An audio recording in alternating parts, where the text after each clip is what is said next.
The Last Emperor, 1987, a biographical film directed by Italian director Bernardo Bertolucci, which presents the life of Asinjuro Puyi, the last emperor of China during the Qing dynasty.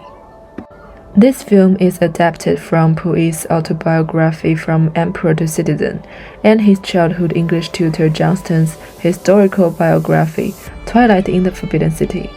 In the context of global media culture, The Last Emperor made history, cinematography, and contemporary, leaving a value and influence worth exploring.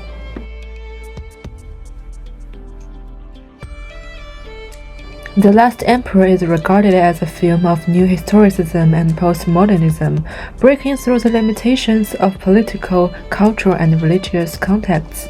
It realizes that the enduring basis of the work is what is common to all human beings in the mind, while the external things of history are an aspect that can fade away. There are four important transition plots in the film, respectively is Puyi in prison recalled the time of his childhood twice, and the manager of prison read Johnston's book twice. Puyi recalled the time when he was teenager, and Puyi recalled the time when he was adult twice. Puyi and Johnston's are the two subjects that recall of the film, which are the collective memory constructed by two individual memories.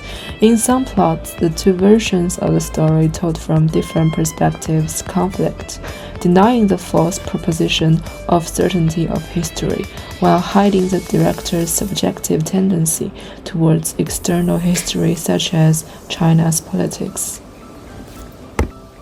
The multiple perspectives with similar functions also appeared in the revolutionary period, when Puyi was released from prison. His personal confusion and the fanaticism of the collective proletariat formed an equal discourse, highlighting the global issues of the loss of individual identity within social ideology. Also, the central discourse and authority have also been split in global media culture.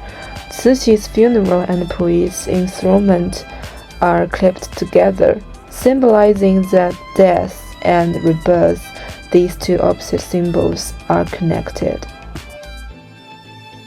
The carnival scene, especially the cricket in the hands of the minister, breaks the religious and authority of the ceremony.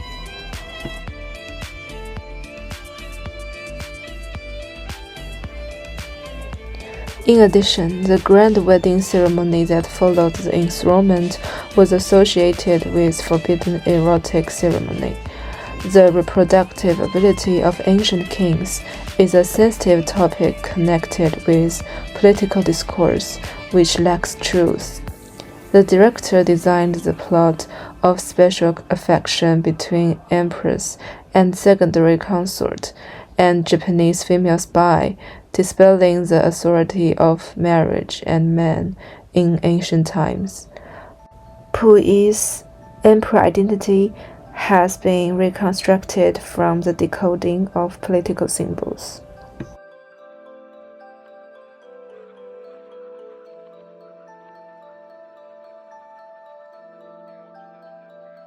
The so-called mythological stories refers to the narrative text, consciously complied by the subject of myth creation, which belongs to the category of speech. The mythological structure is the unconscious mental representation, which lies in the author's deep psychology and is subject to a specific cultural paradigm. It belongs to the category of language. The film still cannot break away from the perspective and context of Western cultural hegemony, which can be concluded as Orientalism.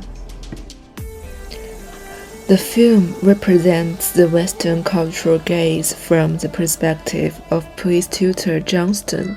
He and Puyi are symbols of the relationship between the West and the East.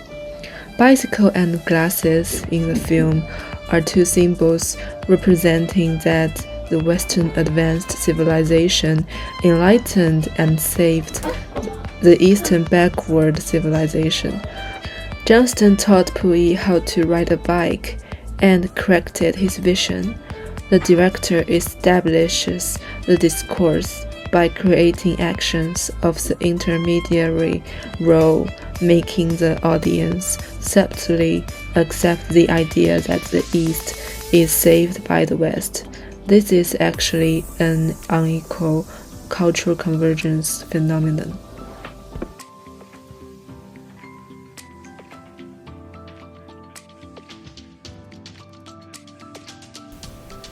After the release of the film, a lot of Western scholars such as Josef Waloszewski in his review Ecstasy of Difference 1992 always used Western discourse systems such as Freud's psychoanalysis, Lacan's mirror theory, Bakhtin's self-and-other theory, Roland Barthes' semiotics, and others to carry out a religious interpretation for the images of Oriental women and eunuchs, and made them be other and marginal again. In Orientalism, criticism derived from Orientalism film text intensifies the involvement and hegemony of pure Western power discourse on pure Eastern issues. Detrimental Ronnie's review published in Film Quarterly 1989, although he criticized the Orientalism of the film on behalf of the Western perspective, he inferred that the director catered to China's denial of Mao's partial political ideology and violated his Marxist intellectual identity in order to get the film approved by the Chinese government. In fact, the director said that China is open to the Western world, completely free. Film itself has the functions of global media culture, which is promoting the transmission of ideas, meaning, and characteristics of a group through media. It also offers the perspective to explore the relationship between problematizes the power of media representation. An Eastern historical documentary film directed by a Western director is reaching the power issue of historical authenticity and cultural imperialism. This video briefly deconstructed the context and discourse of the film text through the methodology of structure and semiotics in order to evaluate the value and influence of the cinematography of history under global media culture from both sides. Basically, the new historicism attitude of the film focuses on human from the perspective of contemporary history, breaking through the political, cultural, and religious contexts and gaining the global market. However, the director's personal memory of history is still subject to the Orientalism of cultural hegemony, which transmits the discourse of representing Chinese culture and Eastern civilization to the Western world, which never stops gazing.